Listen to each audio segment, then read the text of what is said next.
You are listening to Boxagon Sports with Abraham Storns Jr., broadcasting the very best in boxing, MMA, and wrestling. Don't forget to like, subscribe, and share. Hey guys, today we're going to talk about WWE Super-showdown that took place in Saudi Arabia. We had a few shocking things that took place at the pay-per-view. We had Goldberg taking on the Fiend for the Universal title. It was a very shocking outcome, but it was a pretty short match. The match, Goldberg, is known for having quite a few short matches in his career, especially during his, his current WWE run right now. Since he came back in 2016, he hasn't had very long matches. His longest match, to my knowledge, is when he took on the Undertaker last year in a very disappointing match. But Goldberg and The Fiend, it's a very highly anticipated match. A lot of people thought that The Fiend would win and go on into WrestleMania as current Universal Champion. But surprisingly, Vince McMahon and the writing team is taking the storyline to another different direction. Instead, the match was probably no more than 5 minutes, and Goldberg ended up spearing the Fiend 4 times in the match. The Fiend used his mandible claw finisher a couple of times in the match, but Goldberg managed to get out, and Goldberg ended up defeating the Fiend with a jackhammer. Now, the thing that is most shocking is the way Goldberg won. I mean, Goldberg is known for being one of the most dominant forces in professional wrestling. But what he did to the Fiend, was actually, terrible writing. And, I'm a huge Bill Goldberg fan. I still love watching him, even though he's an older competitor. But the Fiend is WWE's biggest demon right now. It's one of the most hottest things going on in professional wrestling. And what's the Fiend? Other than the NXT product from WWE, the Fiend was the hottest thing going on in the company. And the way the Fiend was buried at Super-showdown, was actually terrible writing. But there's been reports this morning and in the evening, yesterday's evening, that they're taking the storyline in a different direction. John Cena's returning, so they're not sure what they're gonna do with him yet. Most likely, they're talking about him possibly facing off against the Fiend at WrestleMania, and Goldberg is going to take on Roman Reigns in the Dream match. Doesn't sound like a bad idea, but the way the Fiend lost, it's that part is terrible. Maybe Vince McMahon is doing this to have Goldberg look even more superior going into WrestleMania as he faces Roman Reigns. Could be Goldberg's retirement match at WrestleMania, but Goldberg stated that he wants to have a retirement match in Israel. So I'm not sure if WWE is going to hold a pay-per-view there in the future and have Goldberg have his final send-off there.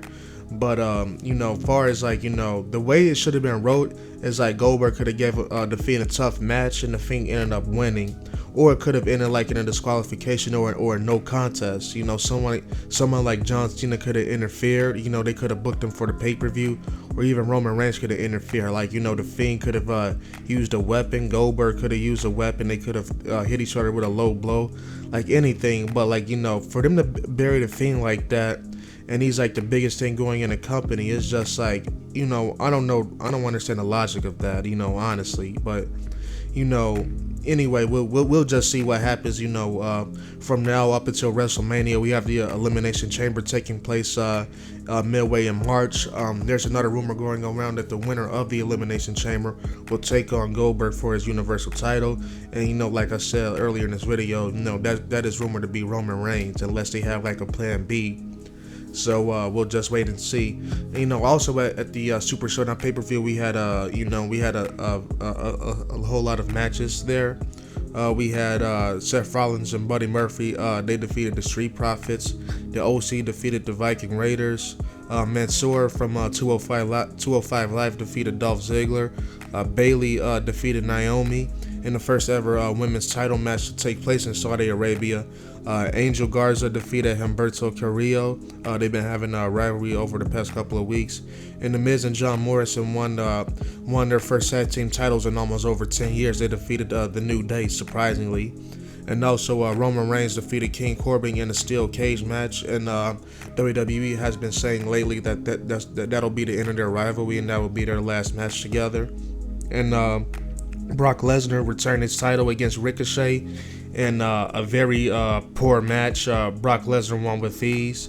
I'm shocked that, Ricochet wasn't able to get in at least a few moves, a few kicks on Brock Lesnar, but instead they have Brock Lesnar destroy him with ease.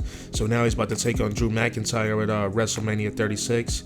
And also the biggest shocker is the Undertaker returning at the event, and he defeated AJ Styles in a gauntlet match for the trophy called the prestigious Tawak Trophy.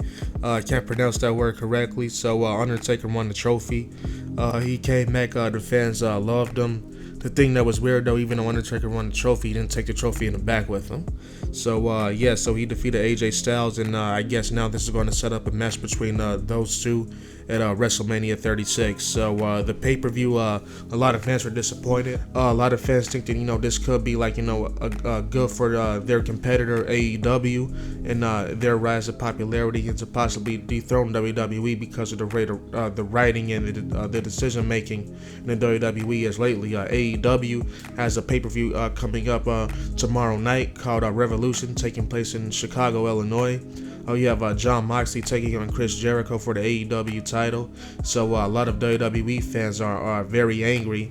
A lot of angry WWE fans will be tuning in to that pay-per-view as well, and I'm very excited for that pay-per-view myself. So we'll wait and see.